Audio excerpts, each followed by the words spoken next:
Hola, ¿qué tal? ¿Cómo están todos? Mi nombre es Ernesto Delint, soy presidente de la Asociación Mexicana de Profesionales Inmobiliarios, sección Cuernavaca, y a nombre de la asociación les damos la más cordial bienvenida a todos los que nos están siguiendo en esta transmisión a través de nuestro Facebook, nuestra fanpage AMPI Cuerna. El día de hoy, para esta transmisión, nos acompaña Eric Madrid. Hola, Eric, ¿cómo estás? Hola, mucho gusto. Gracias por la invitación. Aquí andamos. ¿Quién se integra en el Comité de Patrocinio y Relaciones Públicas? Y también nos acompaña Arturo Valle, quien es el que está ahorita coordinando nuestro Comité de Tecnología.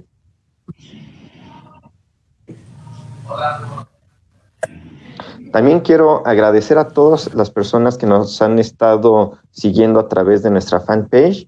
Recuerden que los videos que estamos transmitiendo se quedan grabados para que sirvan de consulta, porque son de temas muy afines a lo que hacemos día a día en nuestra profesión. También quiero felicitar al ingeniero Guillermo Salgado Castañeda, que es su cumpleaños el día de hoy. Muchas felicidades, ingeniero, a nombre de toda la asociación. Él es parte del Consejo Consultivo, además de que es consultor de productividad en AMPI Cuernavaca.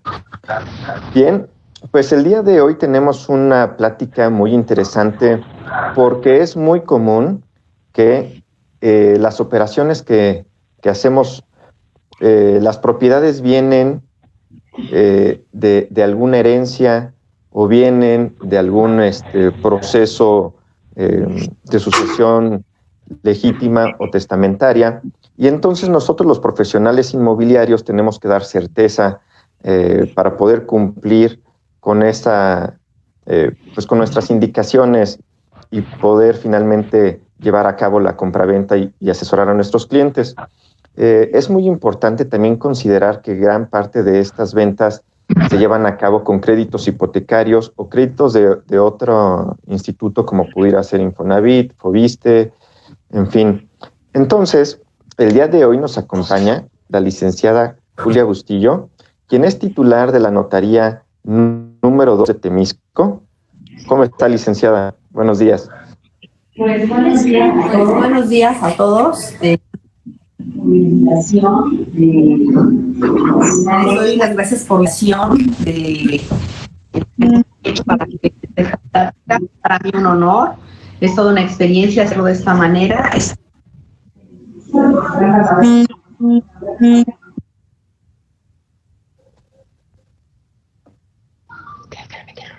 Vuelvo a repetir porque estaba en silencio.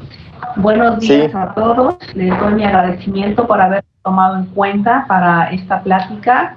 Es una nueva experiencia hacerlo por este medio. Trataré de ser clara, precisa, poder aclarar dudas y que la plática sea en beneficio de coordinar la labor que llevamos a cabo diariamente. Pues muchas gracias a usted, licenciada Julia, porque estábamos esperando justo esta plática. Para nosotros es muy importante y también nos gustaría pues contar con su apoyo en nuestra asociación y trabajar juntos en beneficio de nuestros clientes. Sí, con muchísimo gusto. Estamos en materia.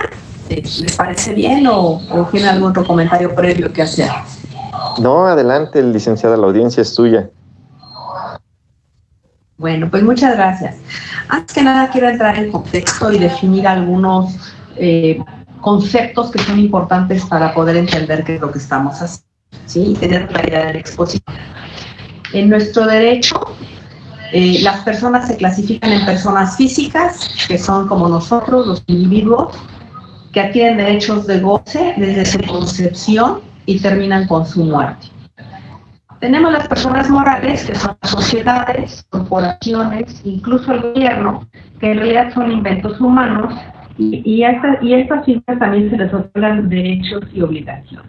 Quiero hacer énfasis en las palabras derechos y obligaciones, porque ahorita lo vamos a ver. Y en estos derechos solo las personas tienen derechos y obligaciones, ¿sí?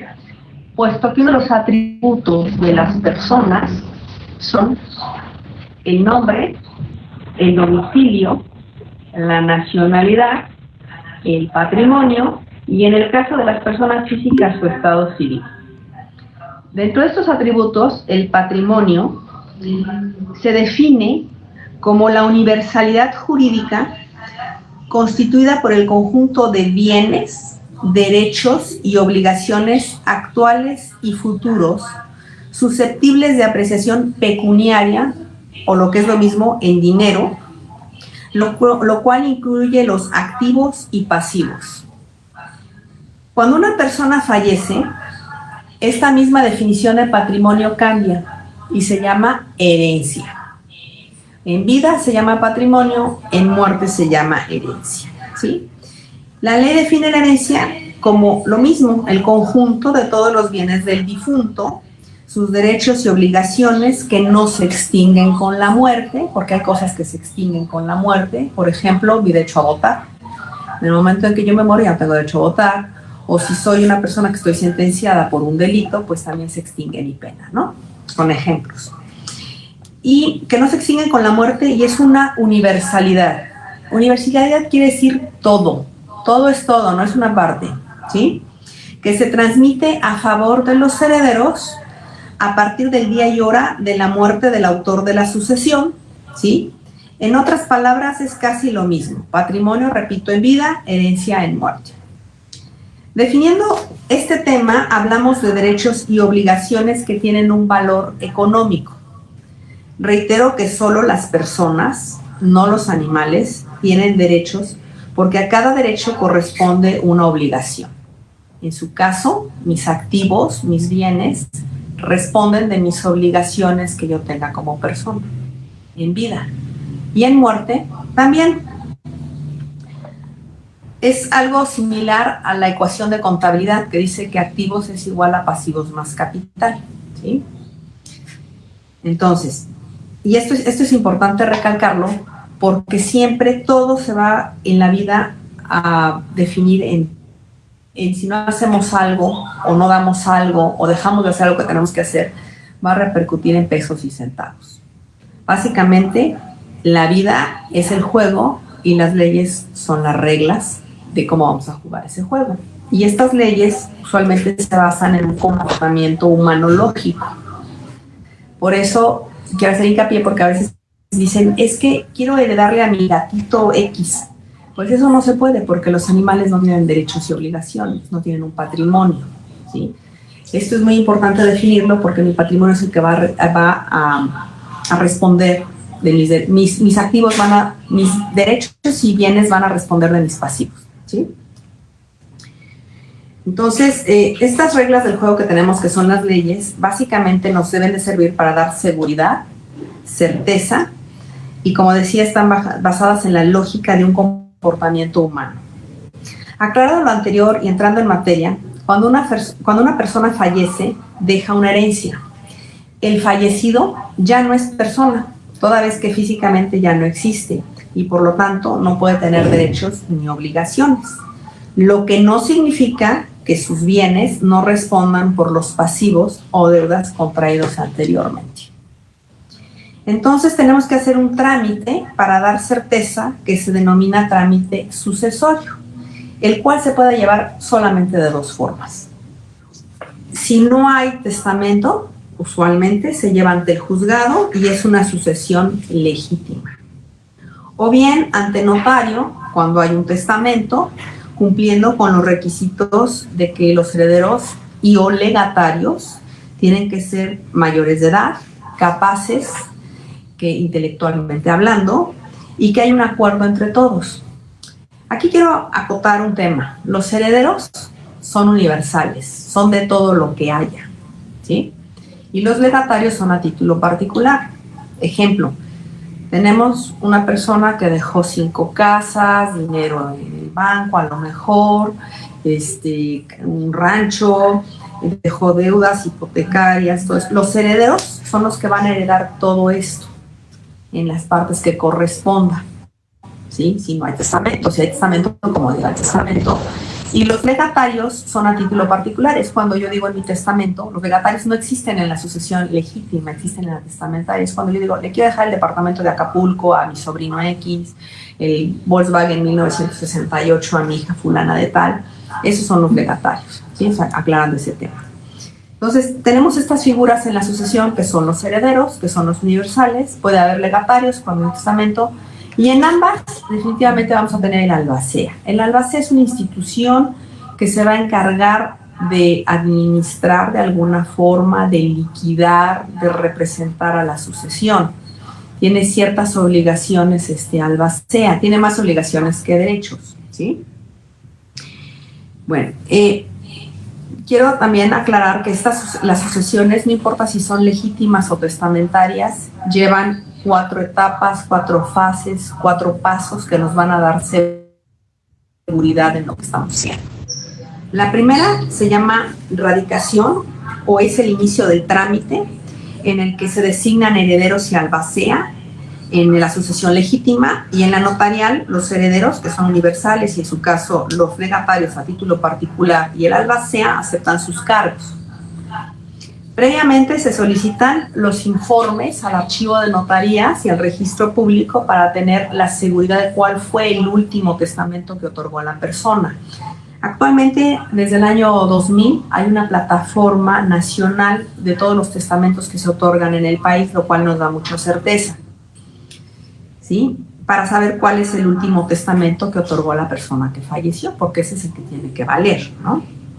También se hacen publicaciones, normalmente llamadas edictos, en las, que tienen el propósito de dar a conocer que la persona falleció, que se está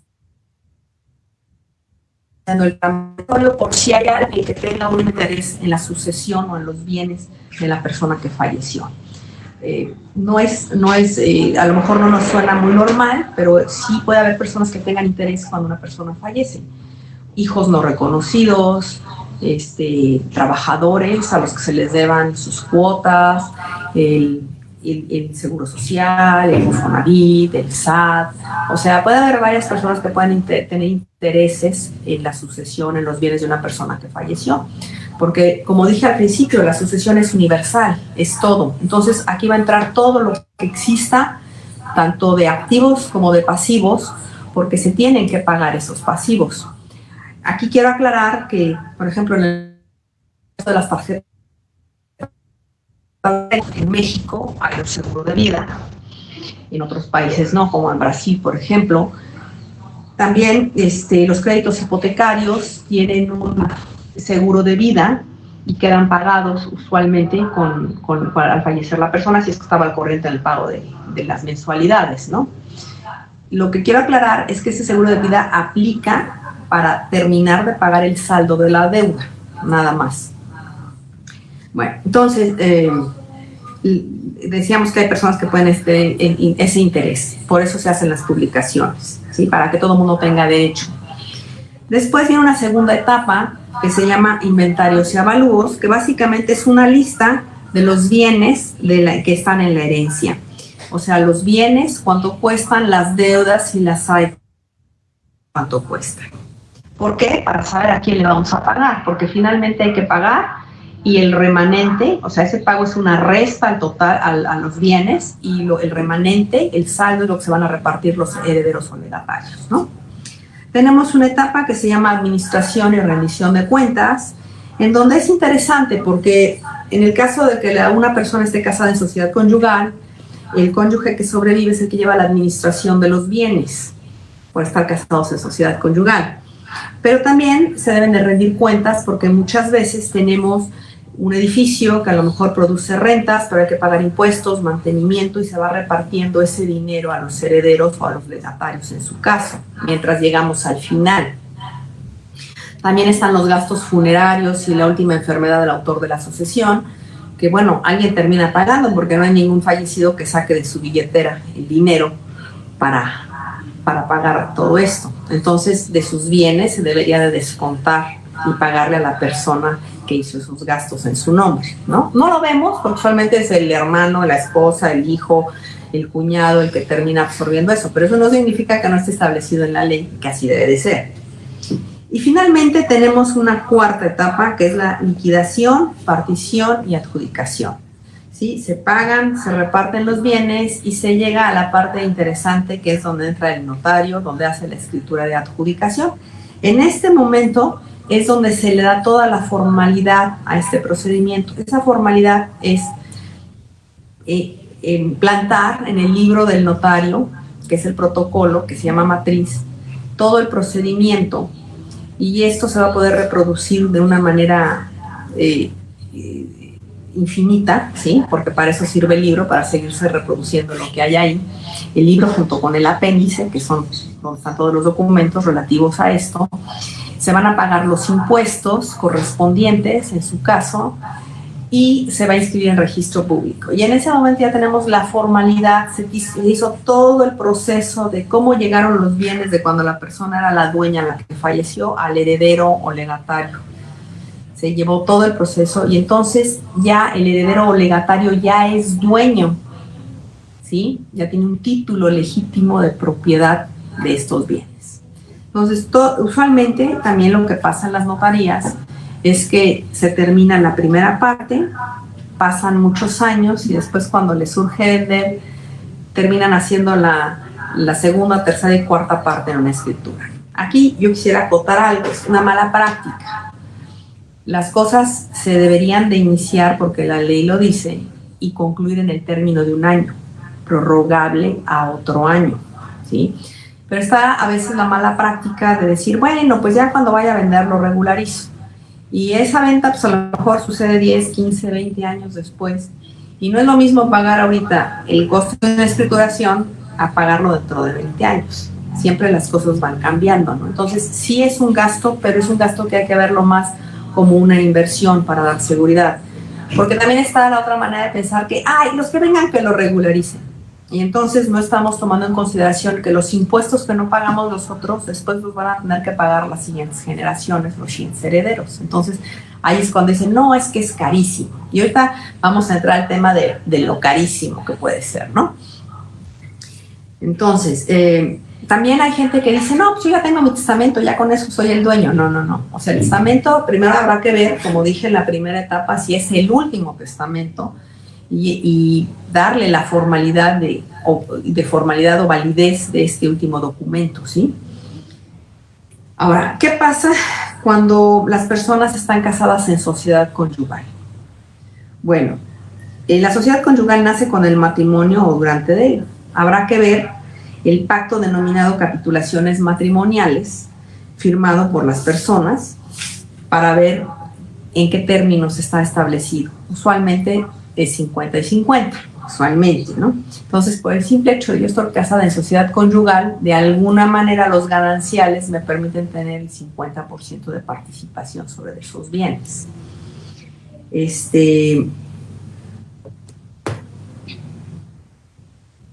También otro tema que sería importante aclarar es que muchas veces dice el cónyuge que sobrevive, no, es que la casa está a mi nombre, ya no tengo que hacer nada.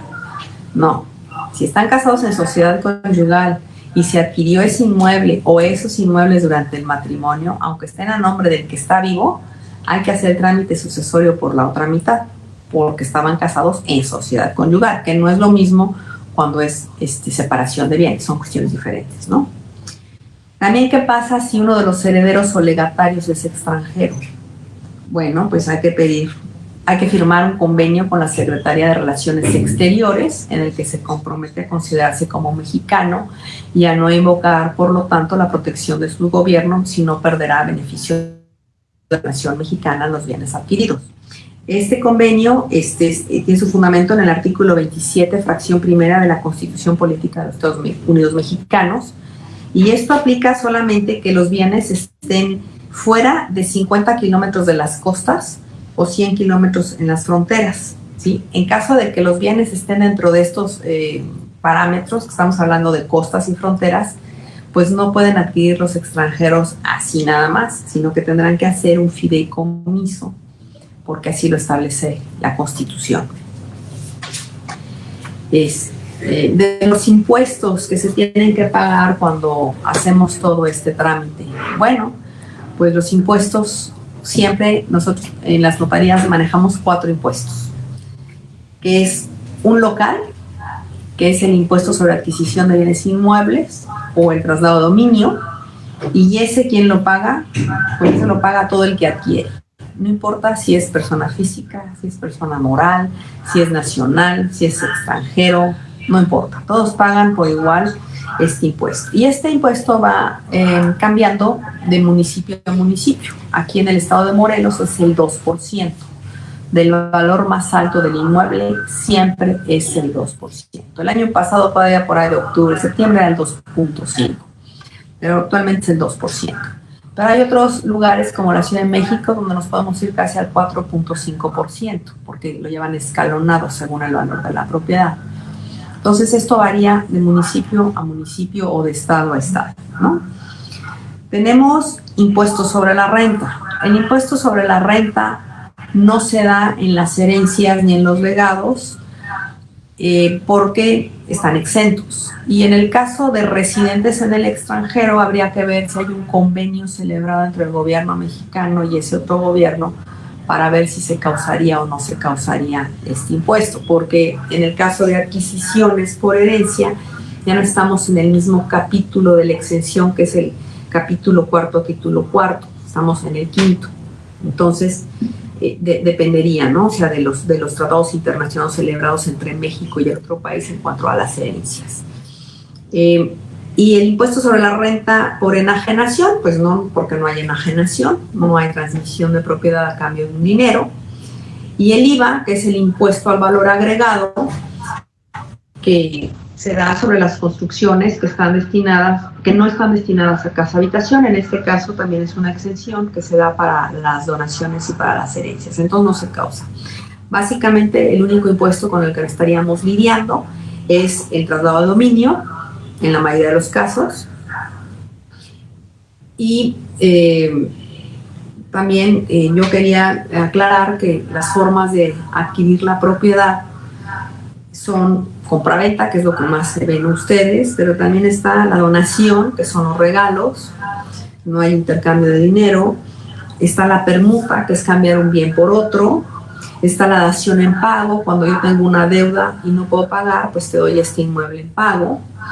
Está las adjudicaciones, que serían por herencia, que podrían ser por juicios laborales, que podrían ser por juicios hipotecarios, por juicios mercantiles.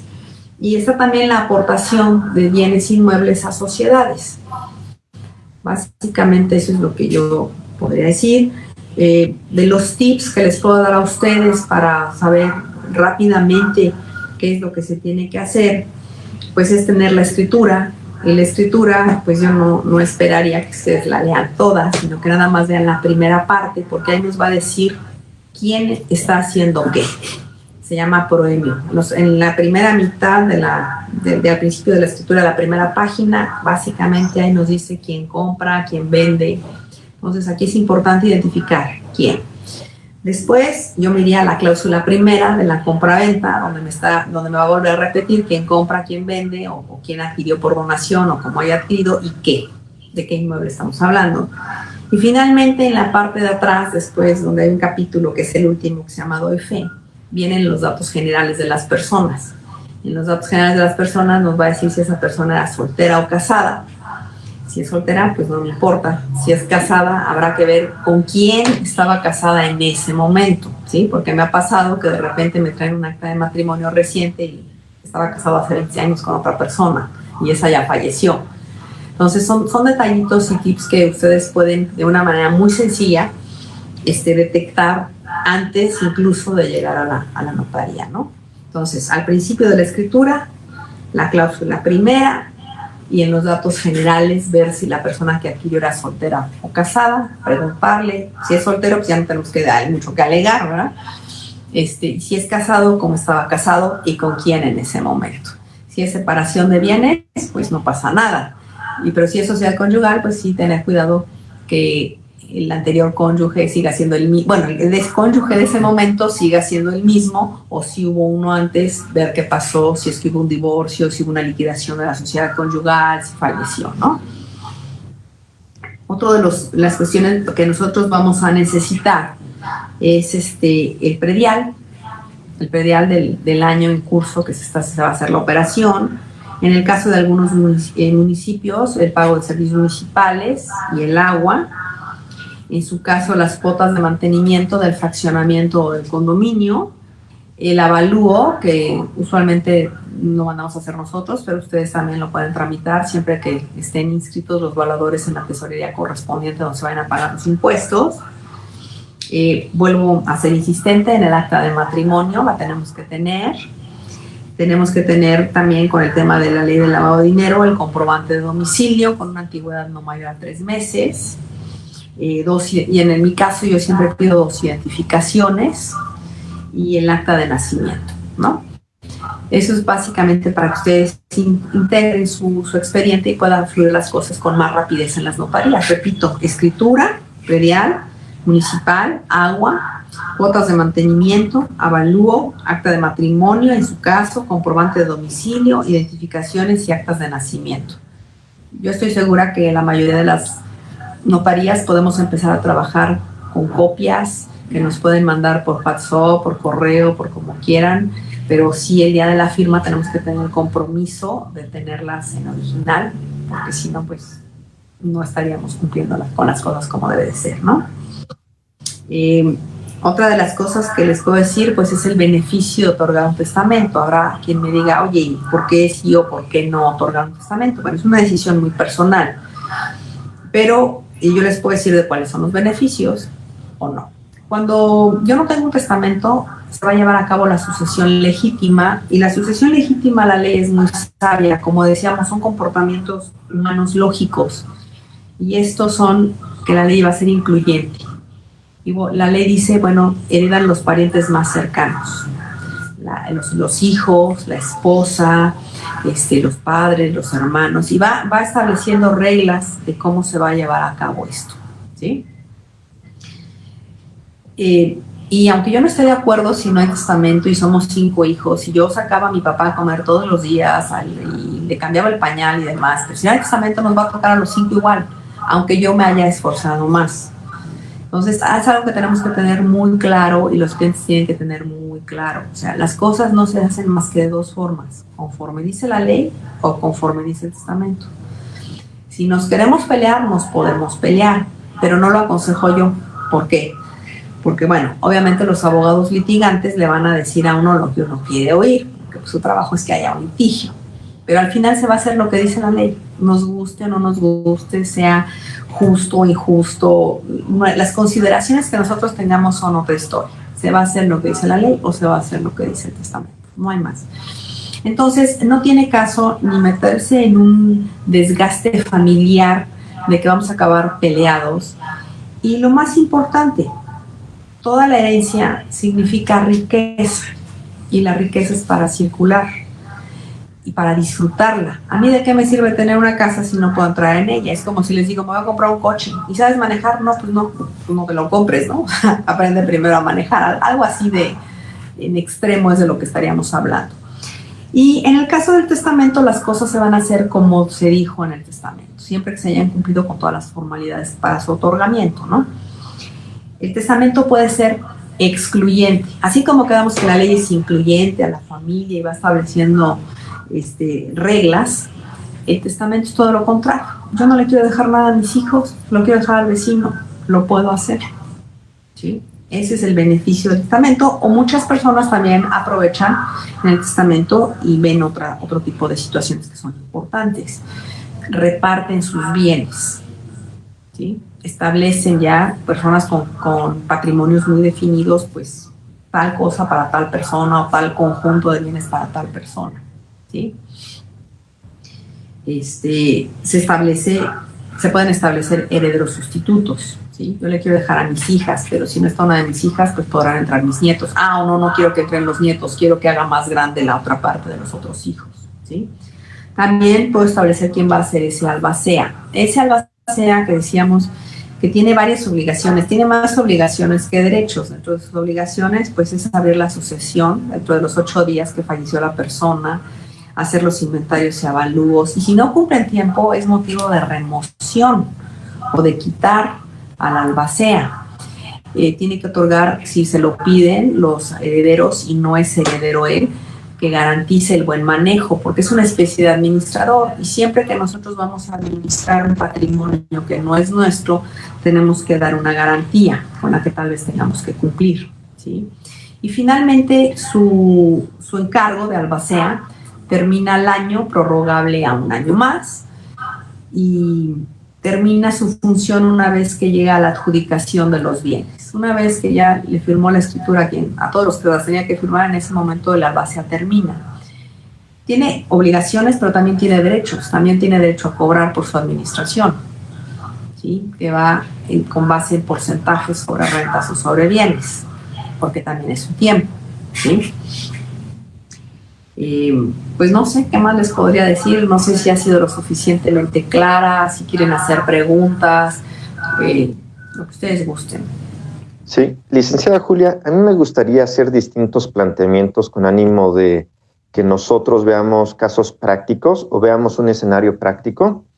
Y lo que podríamos resumir es que cuando se lleva a cabo una herencia, finalmente nosotros como asesores tenemos que integrar la escritura antecedente, forma parte de la persona que quiera vender, pues acreditarlo con el testamento, donde le da la facultad de poder disponer de ese bien, pero después va a faltar ahí un proceso, por así decirlo, usted corrígeme, licenciada, donde se pueda adjudicar o el traslado de dominio. ¿Cuál es la palabra correcta? Exacto, mira, primero tendrías que tener la escritura de la persona que falleció, ¿sí? O del cónyuge si estaban que sobrevive si estaban casados en sociedad conyugal, o sea, el título de propiedad del inmueble. Después de la persona que falleció, nosotros cuando hay testamento es muy sencillo el trámite, nos tardamos como 2-3 semanas en tenerlo listo y paralelamente se puede ir obteniendo la siguiente documentación para llegar a la adjudicación, ¿sí? ¿Qué vamos a necesitar nosotros para hacer el trámite? Pues bueno, vamos a necesitar el testamento, vamos a necesitar el acta de defunción, que todos los herederos o legatarios sean mayores de 18 años y estén bien de sus facultades mentales, que no tengan incapacidades y que todos estén de acuerdo. Cuando sucede todo esto, la verdad es que es un trámite bastante sencillo, bastante económico, andar sobre unos 12-14 mil pesos más o menos, porque pues se tienen que pagar a los derechos de los informes, al archivo de notarías, al registro público, los edictos y los honorarios, más o menos estaríamos hablando tal vez de una cantidad así. Este trámite, te digo, se puede llevar en 3 semanas y paralelamente tener las demás, empezar a tramitar lo de la adjudicación de los bienes para poderlos vender. Esto es lo que se llama la radicación o el inicio de la sucesión testamentaria. No es el testamento, sino darle la formalidad de ese testamento que fue el último con los informes que vamos a tener y con los edictos, a ver si no hay nadie que esté interesado en llevar a cabo, interesado en los bienes de la sucesión, ¿sí? Algún acreedor. En el caso de lo que serían las otras 2 secciones, que son inventarios y avalúos, rendición de cuentas que puede haberla o no haberla, y la adjudicación usualmente lo terminamos haciendo en otra escritura, que ahí es donde ya viene el traslado de dominio, porque es el traslado de la propiedad, porque ya es la adjudicación y es donde ya él o los herederos y legatario o legatarios ya son los dueños de ese inmueble. Y entonces eso se inscribe en registro público. Y paralelamente, en esa misma escritura o en la siguiente, se puede hacer la compraventa de esos bienes, ¿no? Siempre que todos estén de acuerdo y lo quieran hacer, ¿no? Para solucionar cualquier problema de tipo jurídico se necesitan 2 cosas. Ganas de solucionarlo y tener los medios económicos para hacerlo. Se tienen que... Sí. Entonces, si nosotros finalmente trabajamos con y vamos a decirlo coloquialmente, checklist, o que es una guía de documentos que tenemos que nos sirve para integrar nuestro expediente, en algún momento cuando nosotros asesoramos a nuestro cliente vendedor y que identificamos que esa propiedad viene a través de una herencia, surge una segunda guía que entonces a nosotros nos va a servir para formar todo ese expediente y finalmente poderlo externar a ustedes, los notarios. Eso lo entiendo, licenciada Julia. Sin embargo, también es muy coloquial este punto donde usted comenta que la compraventa y la segunda escritura pues, se puede hacer en un acto. Y esto solamente es viable si la compraventa se realiza con recurso propio. ¿Qué pasa si el comprador viene con algún crédito hipotecario? Aquí nosotros estamos planteando que por requisito de las instituciones bancarias o crediticias podrían exigir algún documento previo. Bueno, aquí habría que ver exactamente qué es lo que se puede hacer. A mí me ha tocado hacer operaciones del Infonavit hace como 2 meses justamente, donde sí venía un tema de una sucesión y no vieron ellos ningún problema en que se hiciera los inventarios, avalúos, la adjudicación y la compraventa en la misma del Infonavit. Me imagino que algunos bancos no tendrán problema y otros a lo mejor sí, depende de sus políticas. Pero no le vería yo mayor problema, a menos que si fuera una política del banco de que primero adjudícatelo. ¿Sí? Bien, y entonces, eso fue en el caso donde hablamos del testamento. Pero cuando hay una sucesión legítima, finalmente esto se tiene que turnar a un juzgado. ¿Es correcto? Sí, este es un tema que qué bueno que lo tocas, porque mira, no es lo mismo hacer un trámite a lo mejor en 3 semanas y a lo mejor con muchas ganas de hacer las cosas en 1 mes y medio, 2, ya tienes hasta tu escritura de adjudicación, desde el principio hasta que tener la firma, máximo en 2 meses. Ahorita en los juzgados que llevan cerrados 3 meses, algo así por el estilo, ¿no? Entonces, aunque quieras hacer algo, pues no se puede hacer nada. Aún, inclusive, no habiendo este tema de la pandemia, un trámite sucesorio se puede llevar 5, 6 meses más o menos. Entonces, el testamento te conviene siempre por tiempo y costo. O sea, va a ser mucho más económico tu trámite sucesorio con el notario y va a hacer muchísimo menos tiempo que lo que podría hacer en los juzgados, ¿no? Entonces, sí, cuando es una sucesión legítima, tienes que llevar el mismo procedimiento, pero ante el juzgado.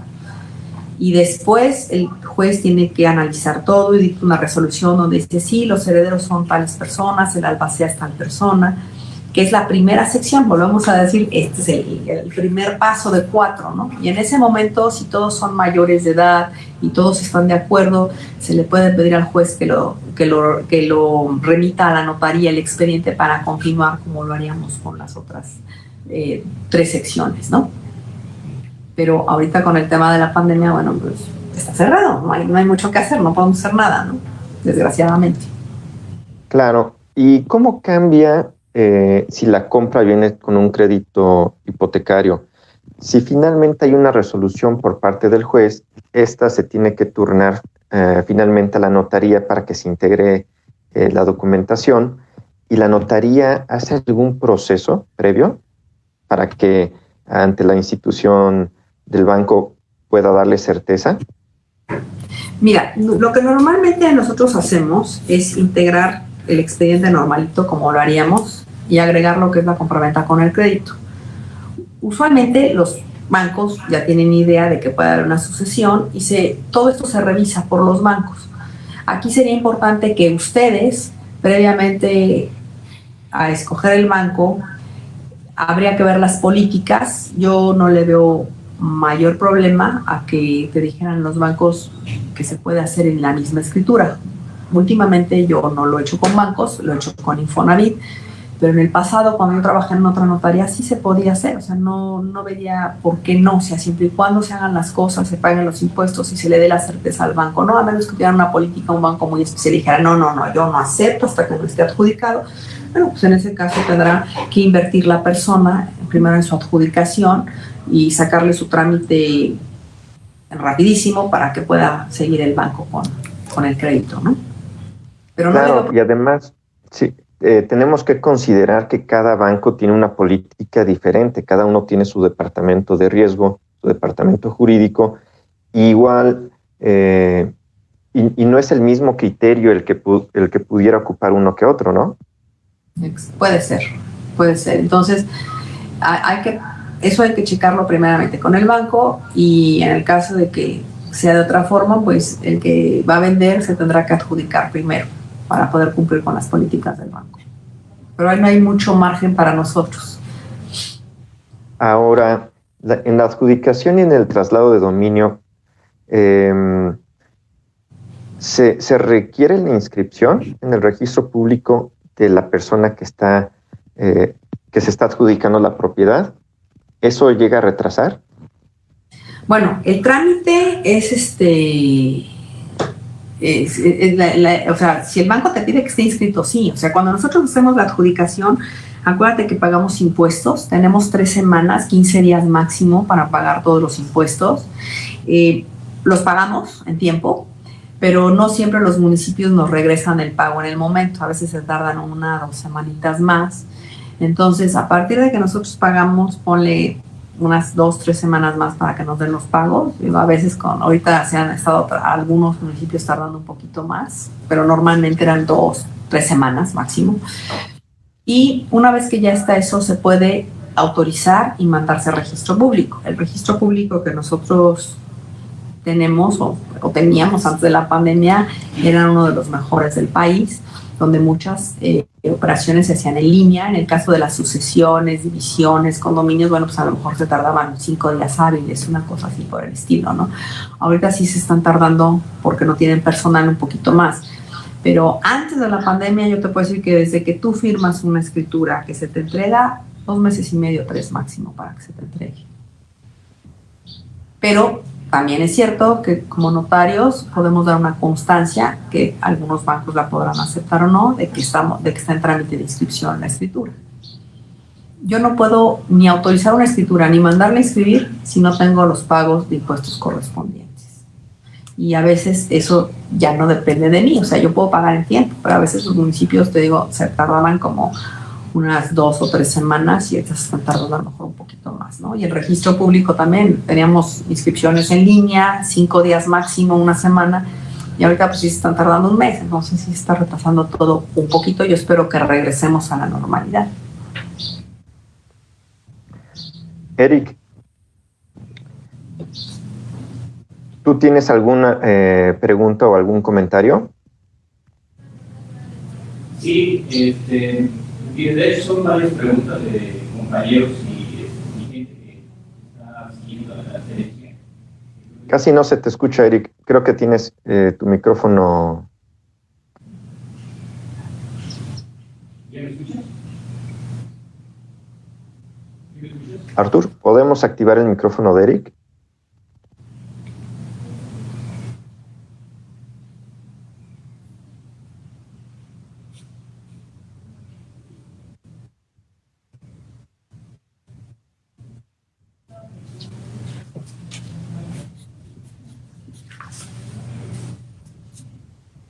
Bueno. Bueno.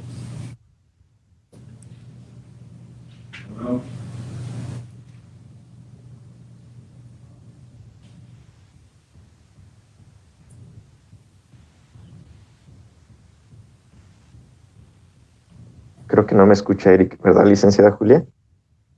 Pues creo que no, lo tengo aquí al lado, pero creo que se está viciando el sonido.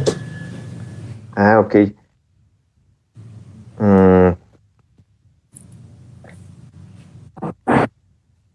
Sí, Artur, ¿podríamos activar el micrófono de Eric para ver cómo se escucha?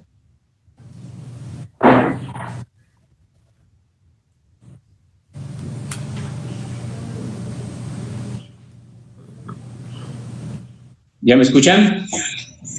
Ya te escuchamos, Eric. Ok, perfecto. Pues afortunadamente tenemos una cantidad de gente que está siguiendo la transmisión, de compañeros y probablemente gente interesada en el tema, y han hecho varias preguntas, y una de ellas es referente a una persona que fallece, es accionista, y pues como tal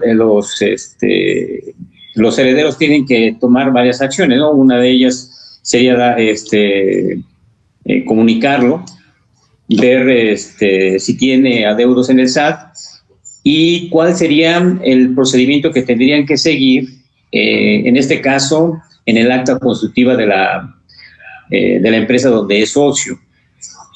También me comentan si el SAT tiene algún tiempo para poder ejercer ellos o cobrar lo que les corresponde en cuanto a impuestos.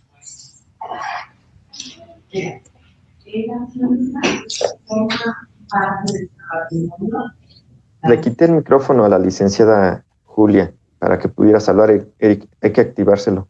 Licenciada Julia.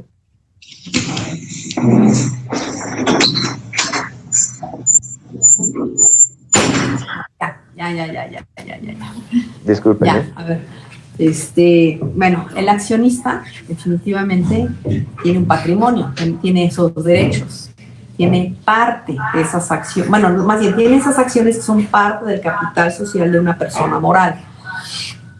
Esto forma de ese todo del accionista. Tenemos que hacer el trámite sucesorio, forzosamente. El heredero, o más bien, el albacea lo va a representar en la junta de herederos en las que va a decir, oye, se van a tomar tales o cuales acciones. Y finalmente le tiene que adjudicar el albacea las acciones y dar esa notificación a la mesa directiva, al consejo de administración, al administrador único, para que registren al heredero o los herederos como los nuevos accionistas, ¿sí? Cumpliendo con todo lo que tiene que cumplir, el RFC, todo ese tipo de situaciones. Ahora, el SAT tiene 5 años. Cuando una persona está pagando impuestos de una forma normal, tiene hasta 5 años para hacer revisiones, y ya lo que pasa después de 5 años ya prescribe, ya no hay mucho que alegar, ¿sí? Desde que falleció la persona, si es que pagó sus impuestos. Si no ha pagado sus impuestos, o era una persona que tenía ingresos pero no estaba de alta en el SAT, esto se puede ir hasta 10 años para que ocurra la prescripción. Pero si una persona normal, como la mayoría de los que estamos aquí, pagamos nuestros impuestos, hacemos nuestras declaraciones anuales, son 5 años. Y sí, se tienen que dar avisos al SAT cuando una persona fallece, justamente para decir que está iniciando su sucesión. Y cuando se termine la sucesión y se adjudiquen los bienes, también se da un aviso de que ya se terminó. Pero el trámite básicamente sería el mismo, o sea, hay que iniciar el trámite sucesorio y hacer inventarios, avalúos, poner dentro del inventario tantas acciones, ver cuánto valen, adjudicárselas a las personas. Y ya que esté hecho esto, se le notificará a la sociedad, a los representantes de la sociedad, para que hagan las anotaciones correspondientes en el libro de accionistas. No sé si fui clara.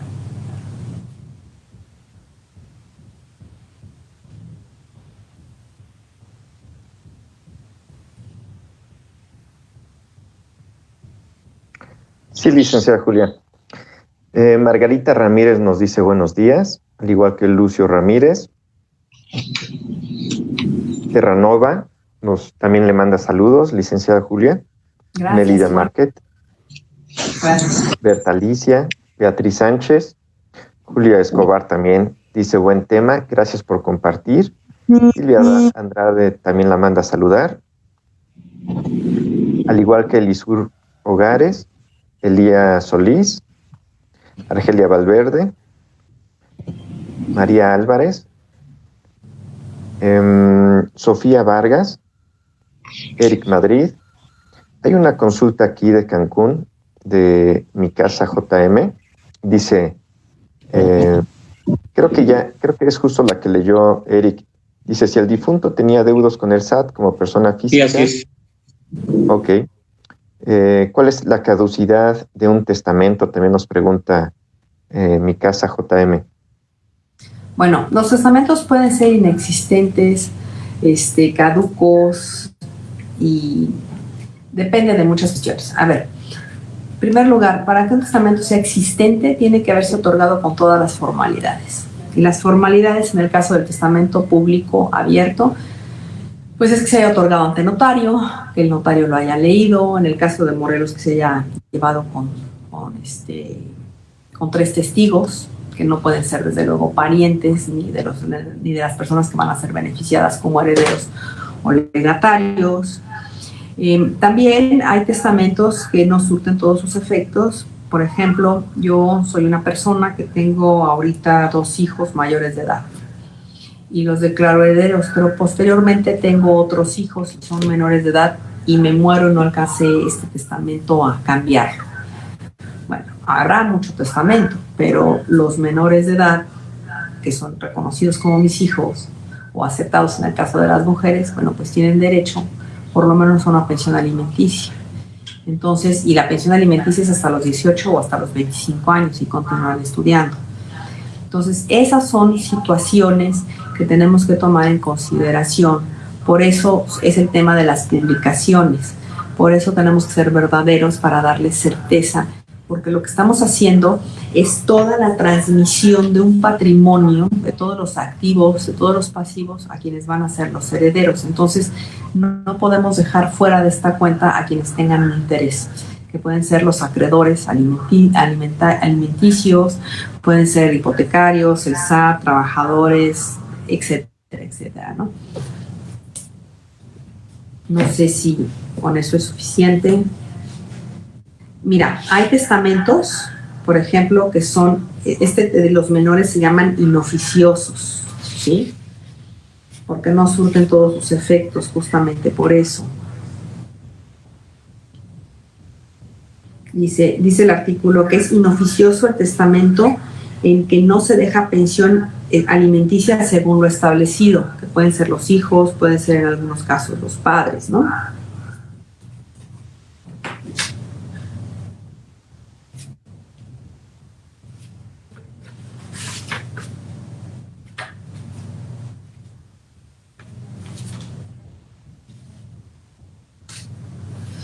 Por ejemplo, me gustaría comentar que hay cosas que no se pueden poner en los testamentos.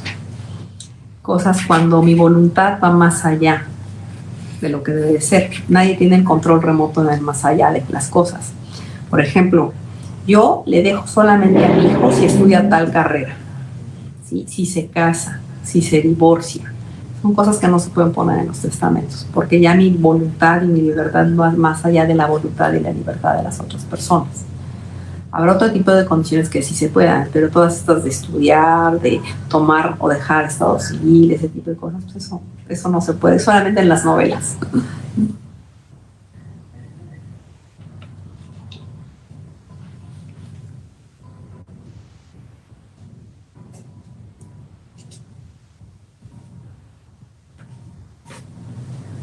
Adelante, Eric.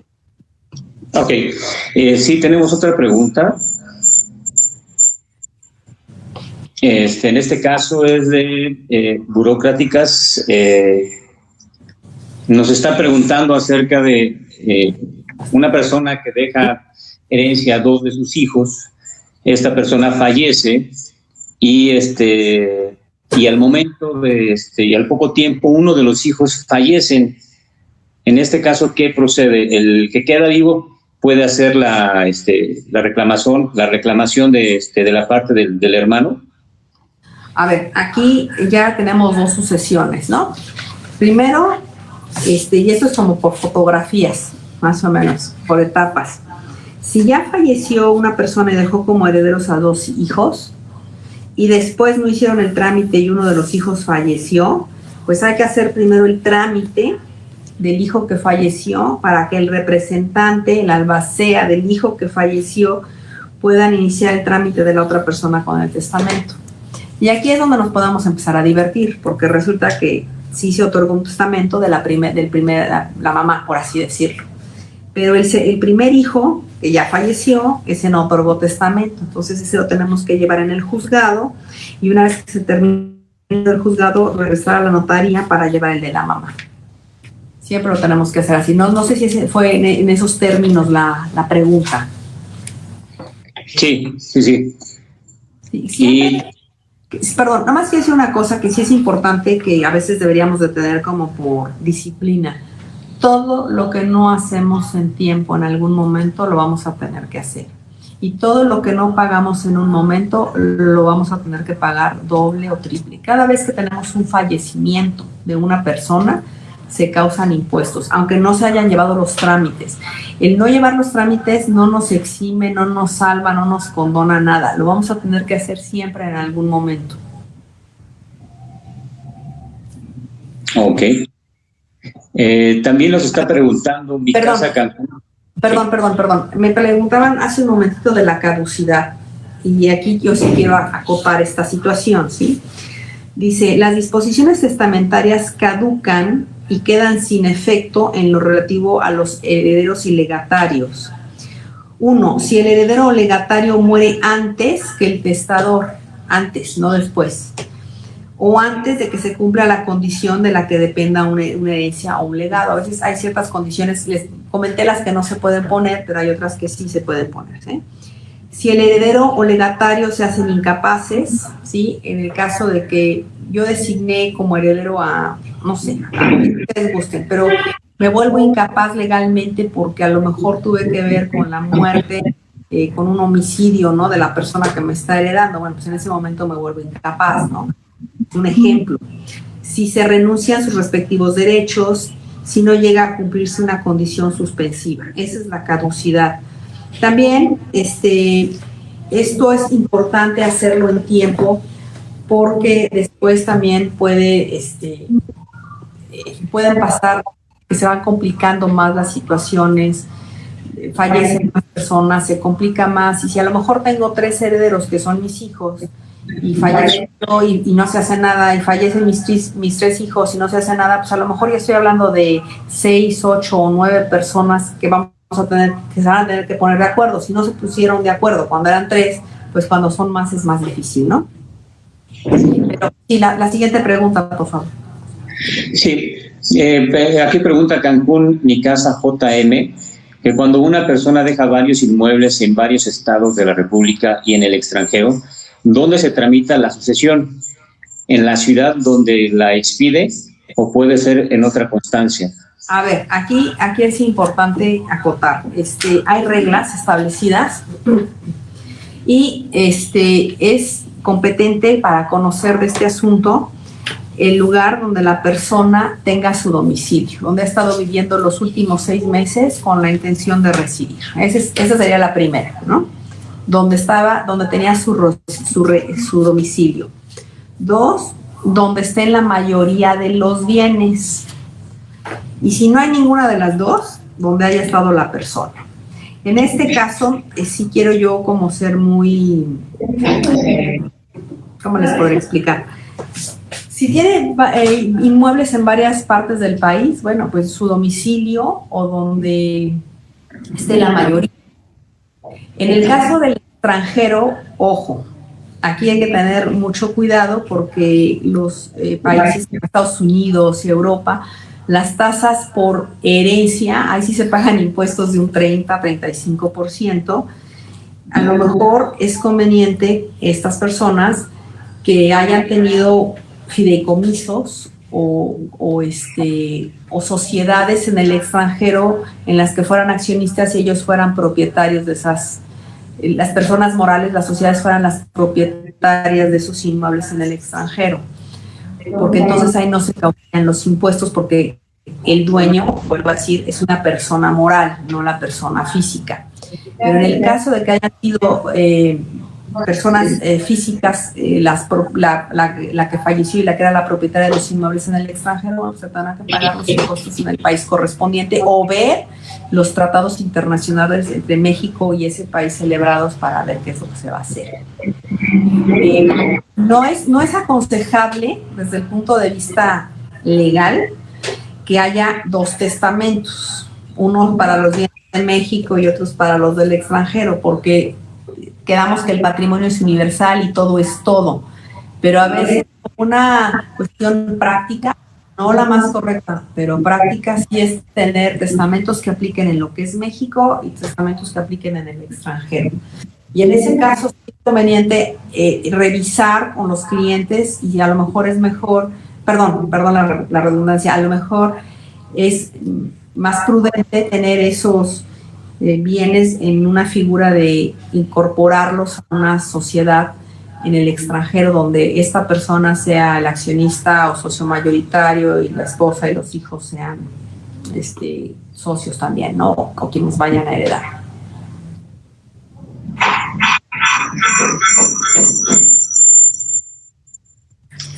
Ok.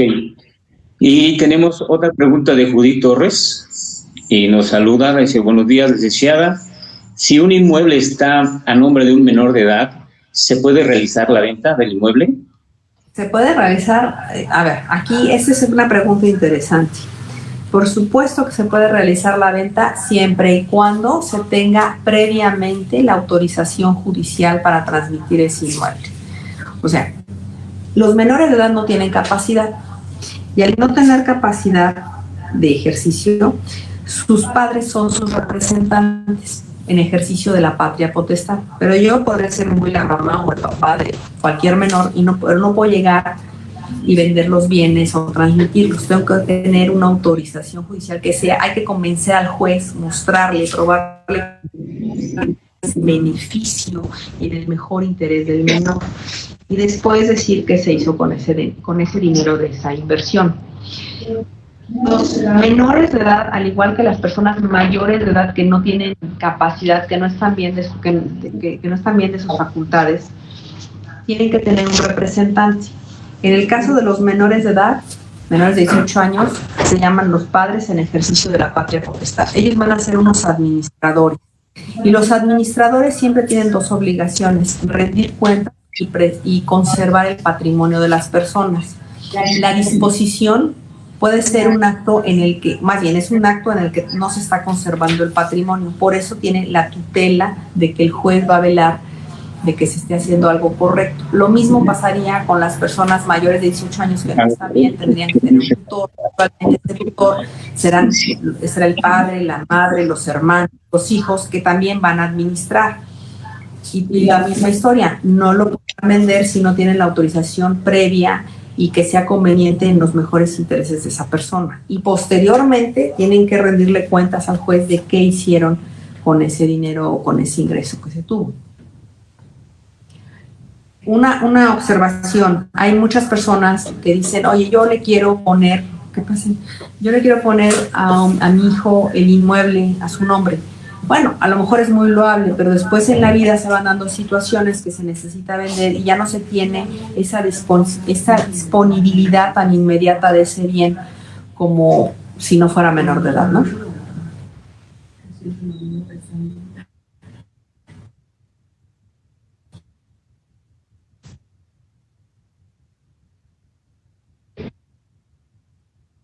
Pregunta: ¿qué diferencia hay entre el cobro del notario y el juzgado?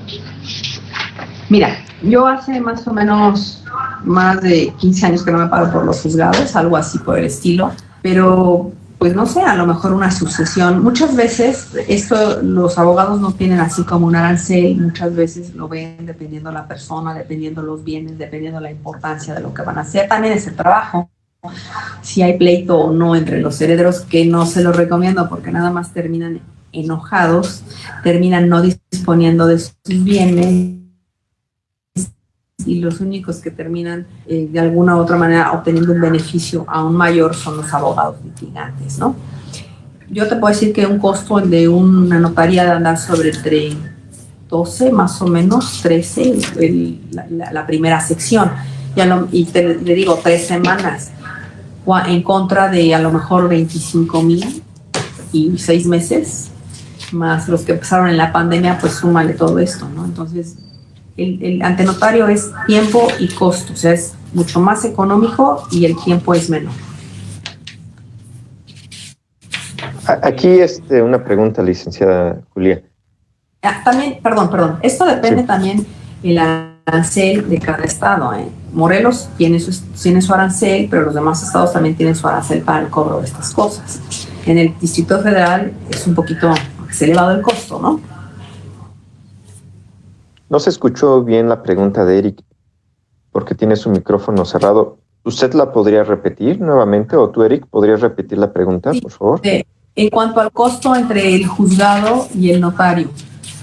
Entonces, lo que yo explicaba es que es económico en tiempo y costo hacerlo ante notario que ante el juzgado. En el notario te va a costar 12, 13 más o menos la primera sección y la vamos a sacar en 3 semanas. En el juzgado, pues a lo mejor te va a costar 25,000, porque también esa apreciación de muchas veces los abogados litigantes de la complejidad, de la importancia del asunto, no tienen ellos un arancel, nosotros sí. Y entonces, lo que te van a costar más de tiempo. Ahorita, los que empezaron una semana antes de que empezara la pandemia, pues súmale todos estos meses, más como unos 4, 5, 6 meses más. Entonces, pues ya estamos hablando de mucho tiempo, cuando lo que tú quieres es la disponibilidad de tus bienes, ¿no? Pero esta pregunta se deriva con ánimo de decir, de hacer el proceso con uno u otro, o son complementarios, o cuál es el contexto.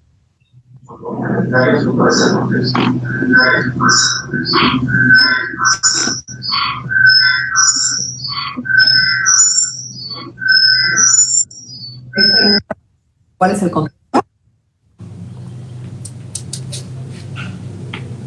Sí, disculpa, no le escuché bien, licenciada.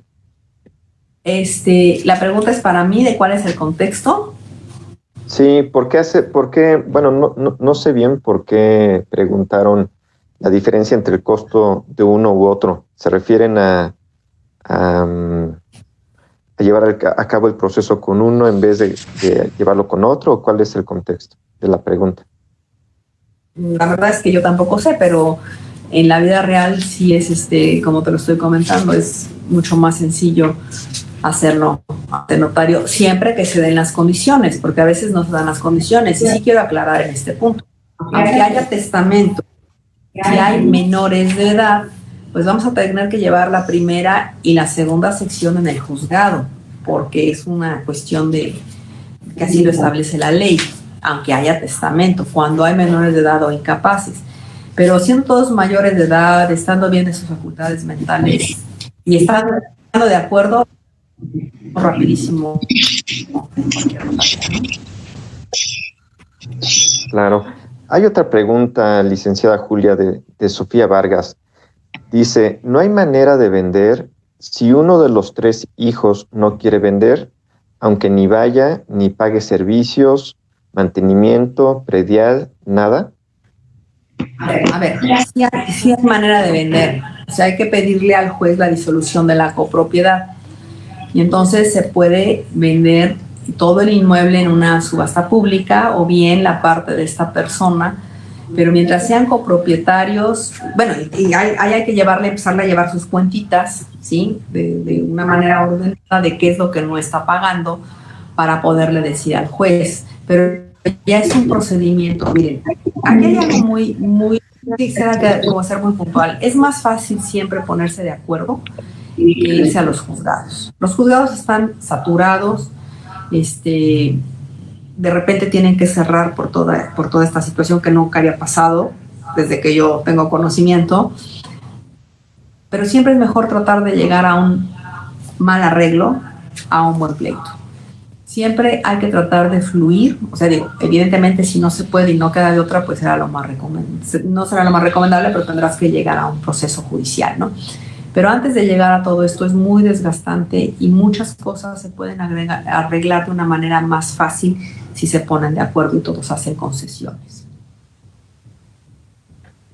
Ya, entonces, con ánimo de resumir, si alguna de las partes no quiere vender, se tiene que llevar esto ante un juicio. Exactamente. También hay una cuestión, los copropietarios, y ojo, tienen un derecho de preferencia sobre nuevos compradores o adquirentes. Se les tiene que notificar porque tienen un derecho del tanto, esa preferencia que tienen.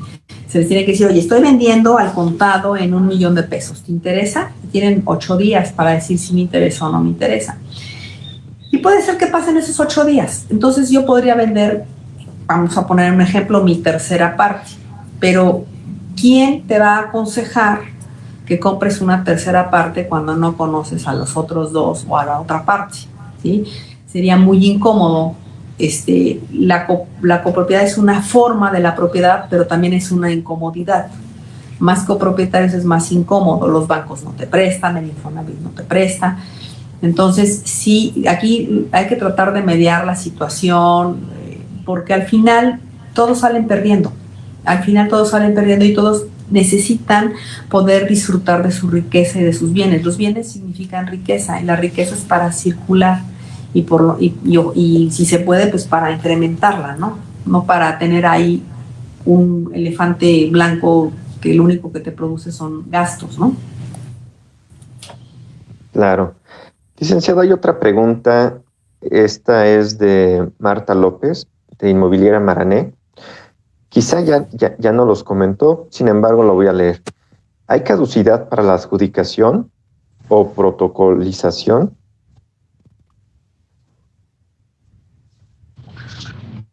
Mira, la ley en una parte habla de que son años. Muchas veces eso pasa y pasamos tiempo y estamos de acuerdo en nada, pues no se debería hacer, pero sin embargo es algo que sucede, ¿sí? El tema es que nos señala plazo. Tienes un año, máximo 2 años para que ya puedas hacer cosas. A ver, un momento. Sí. ¿Sí? A ver. Sí. Nos establece plazo para hacer las cosas, ¿sí? Y te dice en el caso de las sucesiones, tienes un año y tienes prorrogable a otro año, que sería lo deseable de iniciar un proceso. Pero a veces las sucesiones se alargan, pues hay otro tipo de textos, no necesariamente entre los herederos, puede ser que haya cuestión de un crédito hipotecario, un juicio técnico. Entonces, pues haya ciertas terminar la sucesión, pero también es cierto que muchas veces lo que se ve es pues que yo me muera, hay mis hijos arreglen, y después que los hijos, ahora que yo muera, yo también que arregle. Entonces, todo esto se está haciendo, entonces que hay una buena voluntad de las personas que tengan interés, pues se puede habla de que son 10 años para iniciar la herencia, ¿no?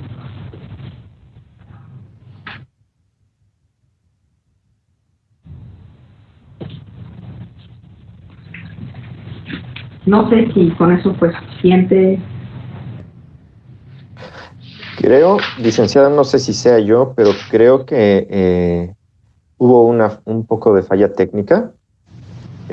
Artur, ¿sabes si se pudo transmitir bien a nuestra audiencia?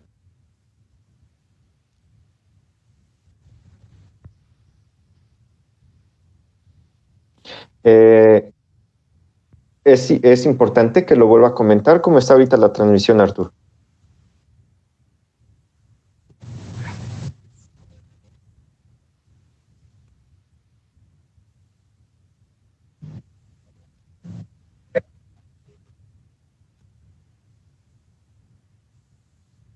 Ok. Licenciada Julia, ¿podría volvernos ¿nos podría repetir la explicación, por favor? El tema de sucesiones, la ley de marcas duran un pro. Pero a veces eso no se puede terminar, concluir, no porque no se quiera, sino porque a lo mejor hay otros procedimientos que están en curso, porque que es universal y a lo mejor hay un juicio, a lo mejor hay un juicio de un becario, de un ejecutivo mercantil, de un ordinario mercantil, ese tipo de situaciones, y se tiene que esperar a que se haga de una u otra forma, ¿no? Y también hay 10 años para solicitar la petición de herencia.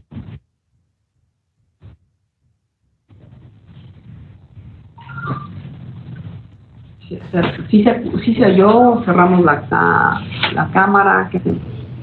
Sí se escuchó, licenciada Julia. Hay otra pregunta.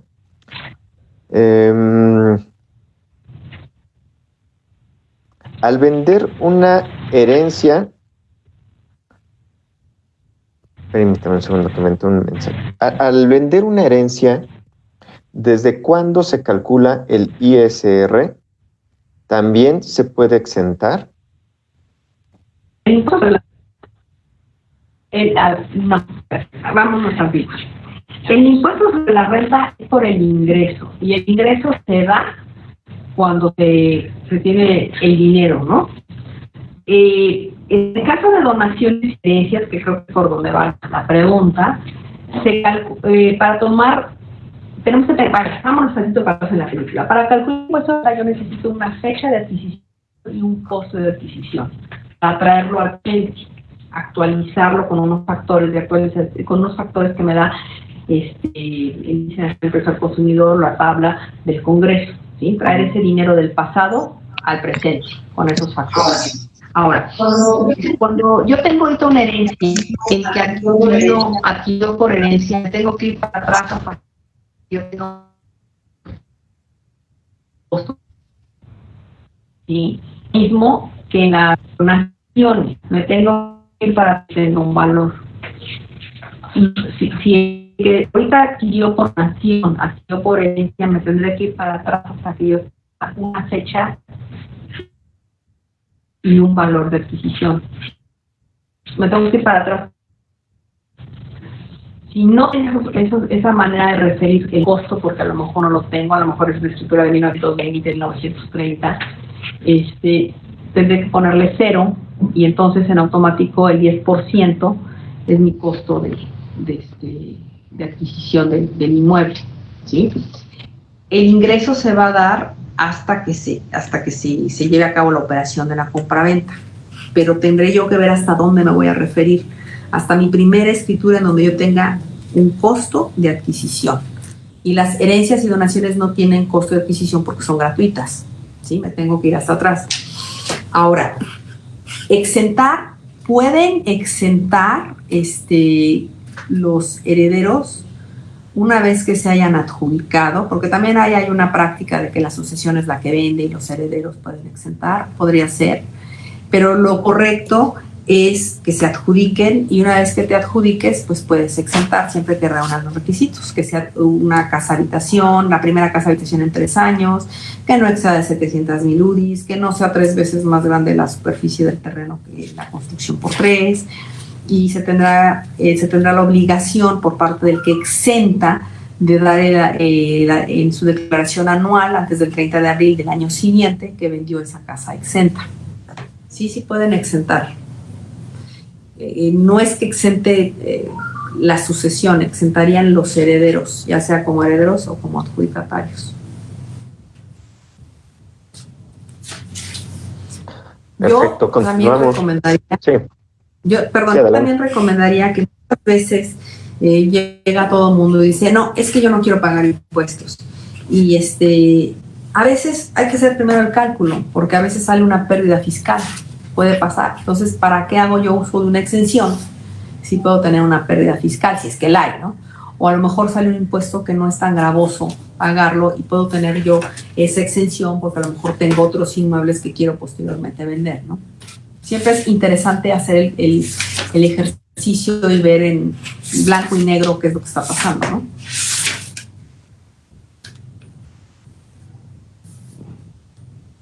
Claro. Muy interesante, licenciada Julia. Pues, wow, tenemos muchísimas preguntas. ¿Puedo consultarle más? Sí, claro, con mucho gusto. Ha sido un Espero estar siendo clara. Sí, es un tema que genera pues bastantes comentarios y es tan común. Yo creo que parte de nuestra responsabilidad, y le comento porque nosotros estamos haciendo una certificación que es un estándar de competencia por parte de Conocer, de asesoría en comercialización de inmuebles, y es muy importante que en el momento de poder asesorar a nuestros clientes vendedores, pues integrar todo el expediente y poder identificar a tiempo todas estas cuestiones, ¿no? Claro, yo creo que lo más importante siempre es dar por escrito los presupuestos, que sepan cuánto les va a costar, ¿sí? Para no, muchas veces pasa que se lleva uno la sorpresa ya estando en la mesa para firmar la escritura y dicen, ay, es que no me dijeron. Yo creo que siempre lo importante es tener un presupuesto muy establecido, el cálculo de impuestos también muy establecido, para no llevarnos ese sorpresas, ¿no? Es lo más sano para todos. Licenciada, la inmobiliaria Río Compra Ya nos dice, saludos, Omar Ayala a sus... Ah, no, perdón.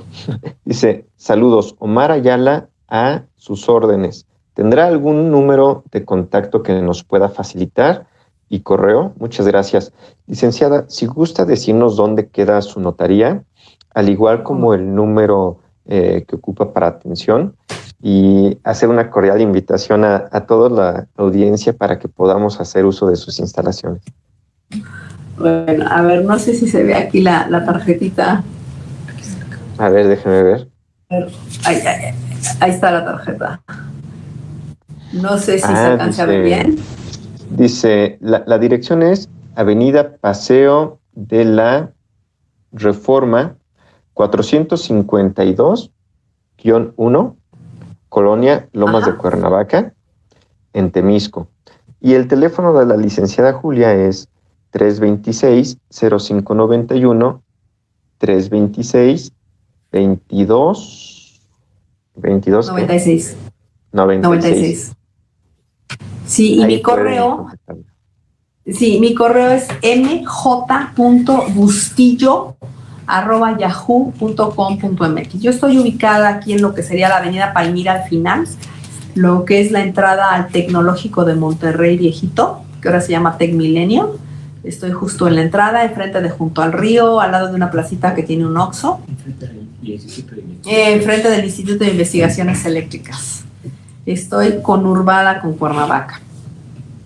Perfecto.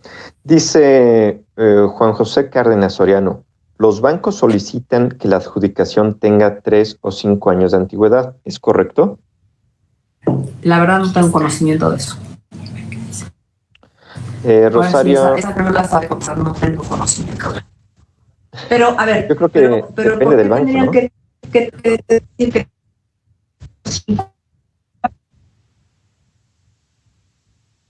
No, yo entiendo que lo tienen ahora que ver con los poderes, porque hay estados que le han puesto límites a los poderes en el tiempo, ¿sí? En la elección de los poderes. Pero en la adjudicación, pues no veo yo por qué. No tengo conocimiento de eso, pero lo checo. Claro, y yo pienso que también depende de cada banco, de cada institución. Sin embargo, sería muy bueno el poder aclarar esta pregunta. Dice Rosario de Estanza, buenas tardes. ¿Seguirá habiendo descuentos para hacer los testamentos? ¿En qué meses? ¿Qué costos? Para informar a nuestros clientes. Pues yo espero que sí, que siga habiendo estos descuentos.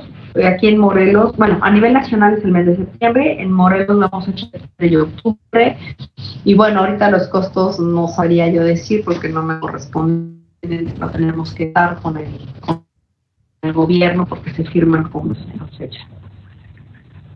Perfecto. Vianey González nos dice buenas tardes, saludos a todos. Santiago Francia dice saludos, muy buena ponencia por parte de la licenciada Bustillos. Verónica Rey dice gracias, saludos. Sandra Bache también dice gracias por compartir, saludos. López Martina dice excelente ponencia. Saludos, Sandra. Odette Arc Mañón, saludos María Julia Bustillo. Méndez Ross dice gracias, si existe... Gracias a todos.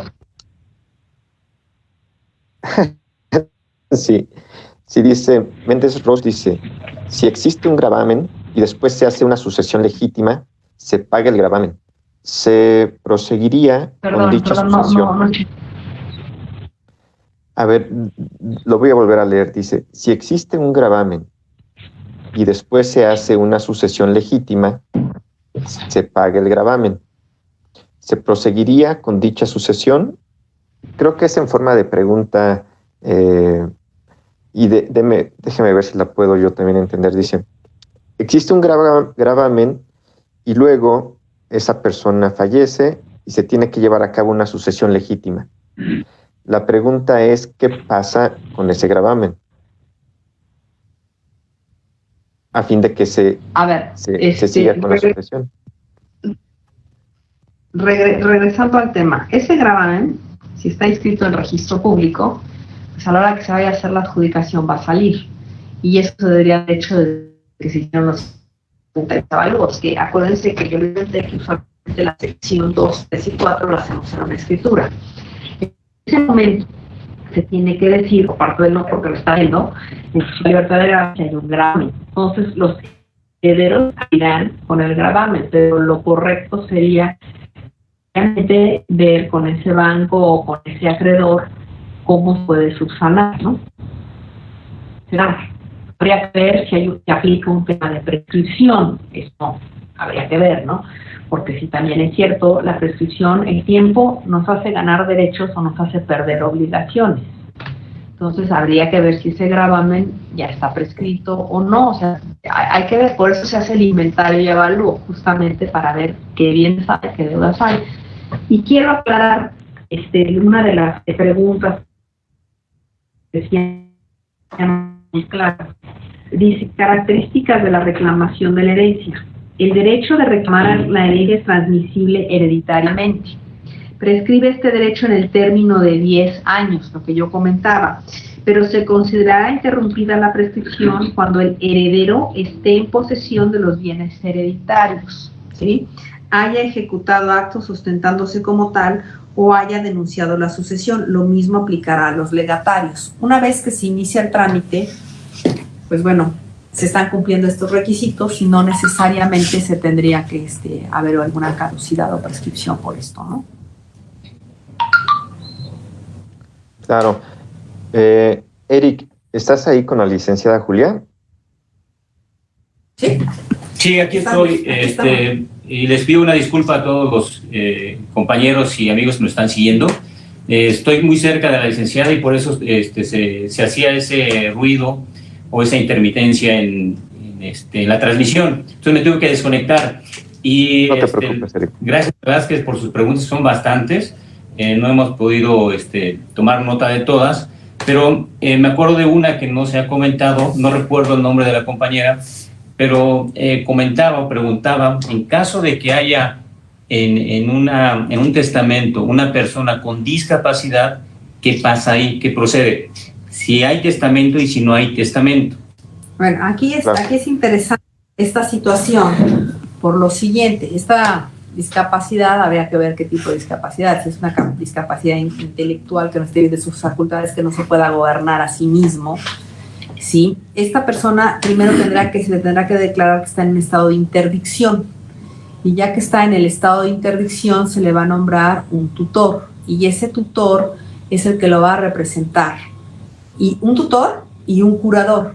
El tutor va a ser el administrador de los bienes y derechos del patrimonio de esa persona, y el curador es otra figura que no pueden tener relación entre el tutor y el curador, que va a vigilar que el tutor haga un buen uso de los dineros, de los bienes de esta persona.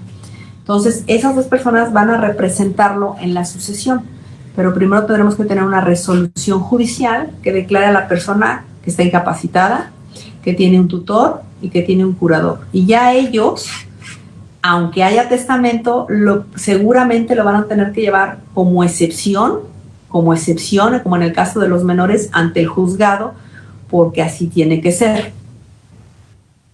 ¿Sí? Seguramente la primera sección y en algunos casos la segunda sección, que son los inventarios y avalúos. Y ya después, estando todos de acuerdo, se remite a la notaría. ¿Sí? Uh-huh. ¿Sí quedó claro? Sí, licenciada Julia, gracias. Si me permite, continúo con los comentarios de nuestra audiencia. Alicia Benavides de Terranova manda saludos. Abelardo González dice, ¿un testamento no puede ser objetado por los hijos mayores que no fueron incluidos?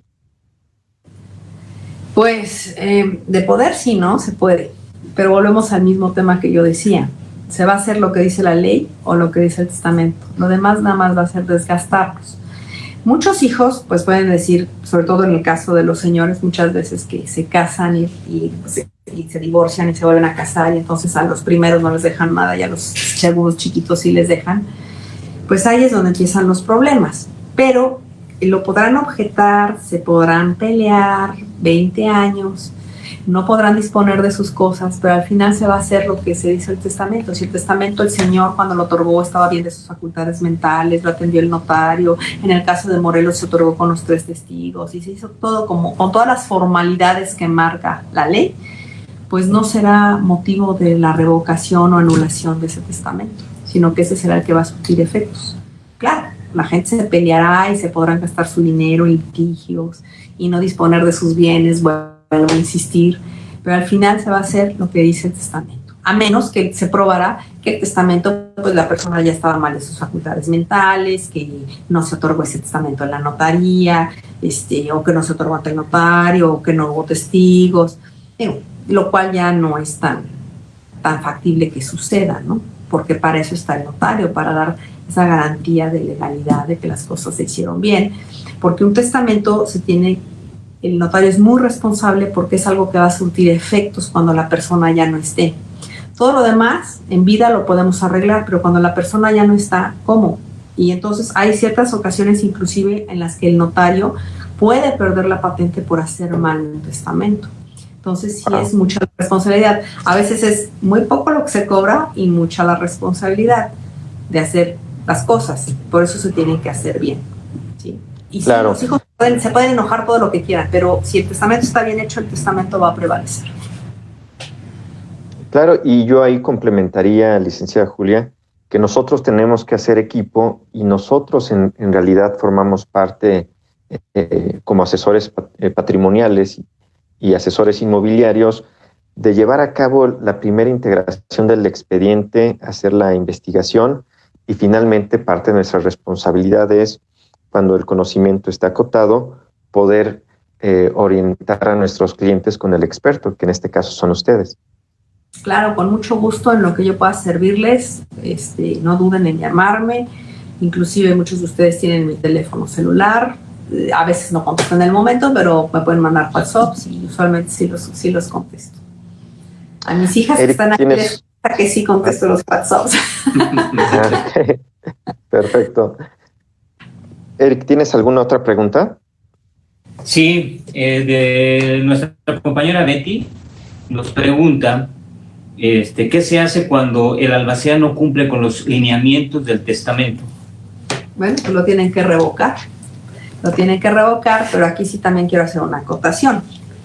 Si están de acuerdo, lo podemos hacer en la notaría, renuncia a su cargo. Si no está de acuerdo, volvemos al tema, se tienen que ir al juzgado a subsanar esa situación, ¿no? Nosotros actuamos siempre que haya voluntad de todas las partes, que estén contentos y convencidos de venir a hacer lo que están haciendo. Si no están contentos, si no están convencidos y se quieren pelear, ahí están los juzgados. Cerrados, por cierto. Así que no hay alternativa.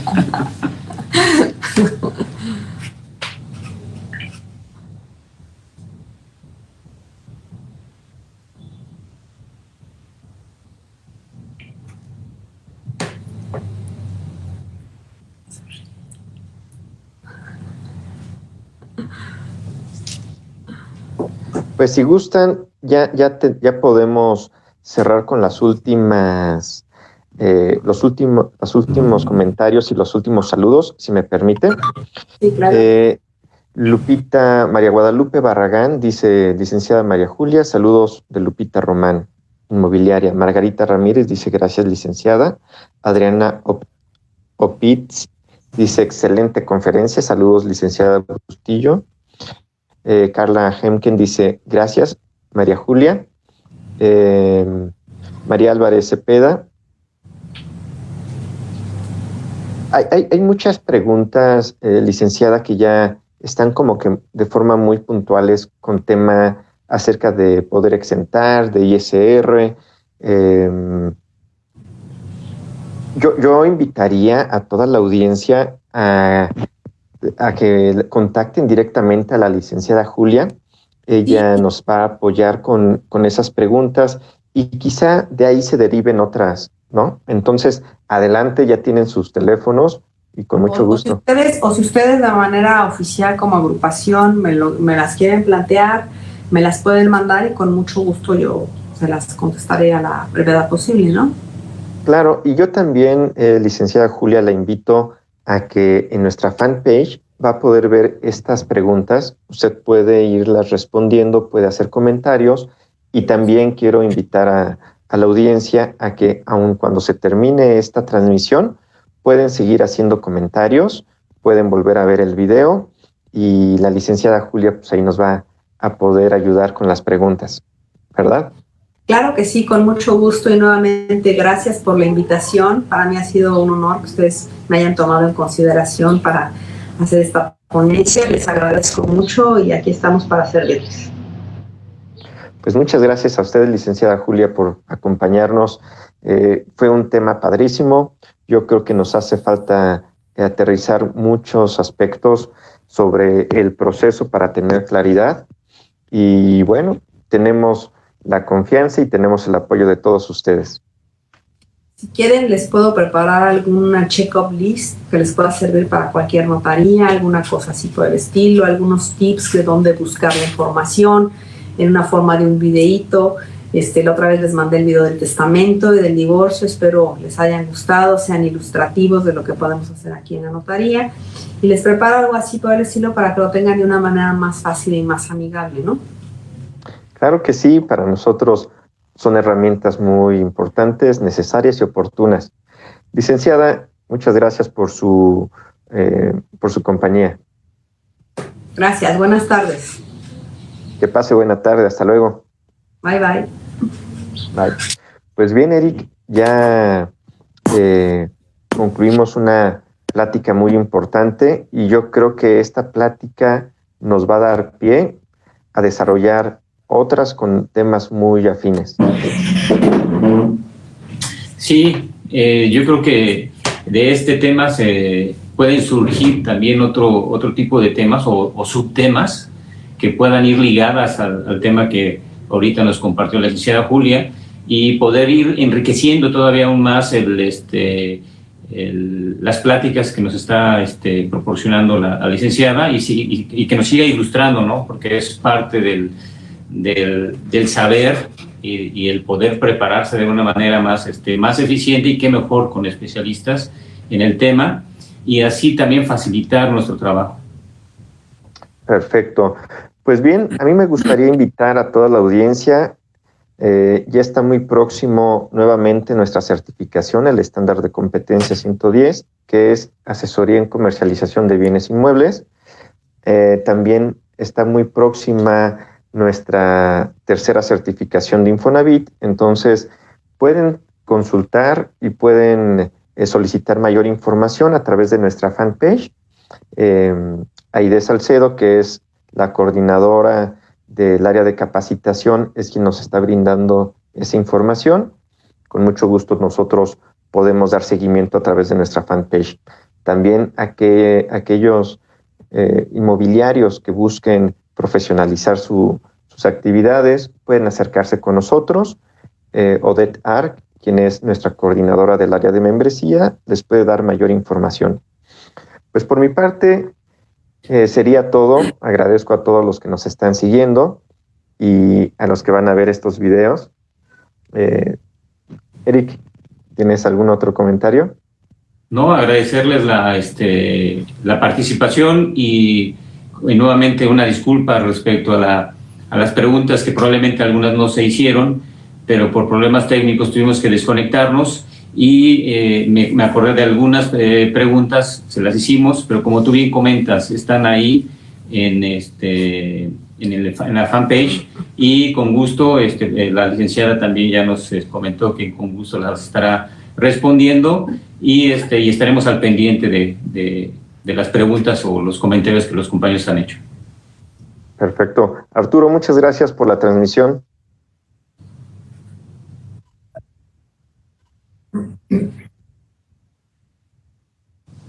Pues adelante. Yo les deseo que tengan buen viernes, una buena tarde, y nos vemos hasta la próxima. Hasta luego. Compañeros. Bye. ¿Es fan o phone?